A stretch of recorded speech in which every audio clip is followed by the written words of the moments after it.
Good morning, everyone. Good morning, sir. Good morning, teachers. This morning, we will be discussing about the types of online assessment. First, let us define what is online assessment. So, online assessment is a digital testing method where students can take their exams, quizzes, or assessments through an internet connected devices. So, just like the traditional assessment, it is designed to evaluate the learning and the skills of the student. The only difference is online assessment is done digitally and it needs to use the internet connection. Now, what is the purpose of online assessment? Online assessment is used to evaluate and improve student learning, but the objectives can vary slightly depending on the type of assessment that is being used. Of course, teachers, let us remember that in evaluating our students, we need to always align our objectives, activities, as well as the assessment. Now, how does online assessment work? So, the process of taking an online assessment is quite simple.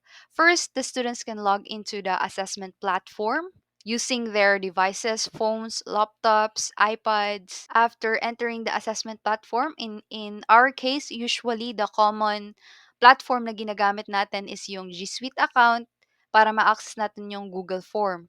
At saka yung Schoology. And after that, pag nakapasok na sila doon sa kanilang G Suite, sa Schoology, they can proceed to answering the questions or task given by their teacher. And once completed, results are automatically scored and recorded because it is AI based analysis.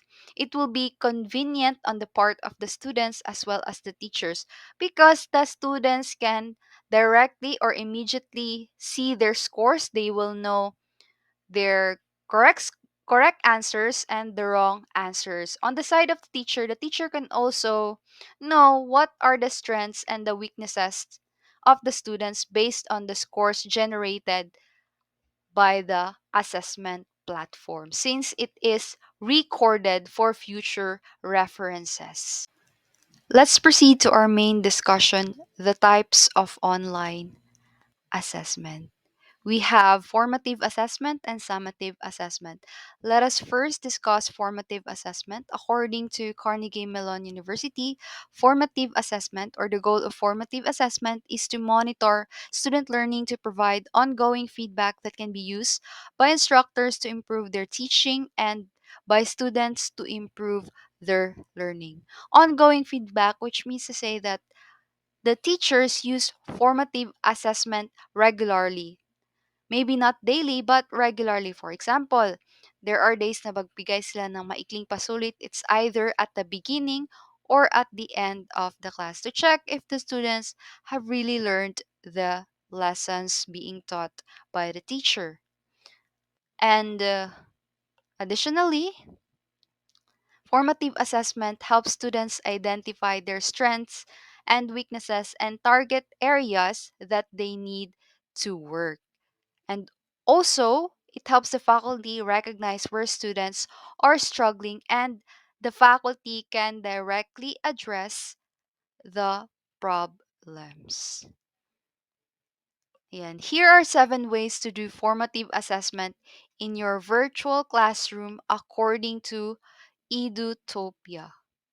The first one, we have here the square, triangle, and the circle. So, isa ito sa magandang gamitin bilang online formative assessment. So, sa nakikita nyo dito sa ating screen, ito yung format ng square, triangle, circle. Square means something they already know and want to reinforce. So, example ng question dyan, what is something that's squared or agreed with your thinking? And then the triangle naman, these are the 3 key points or important points to remember. Example, what is 3 important points that you've learned? And the circle is something that's unclear and still circling in their mind. What is something still circling in your minds? So ang assessment na ito is pwede siyang gawin individual at saka by group. At first, individually muna. You make the students do a reflection exercise independently on an online document. So for example, gamit ang Google Docs. So magagawa muna sila ng reflection exercise gamit itong format na ito. And for the second one, after that, they will select dito sa mga shapes na ito kung asan ba yung gusto nilang sagutin, ang square ba, ang triangle ba, or ang circle. After that, you group them and you divide them into three groups based sa shape na kanilang napili. So, merong pangkat ng square, pangkat ng triangle, at pangkat ng circle.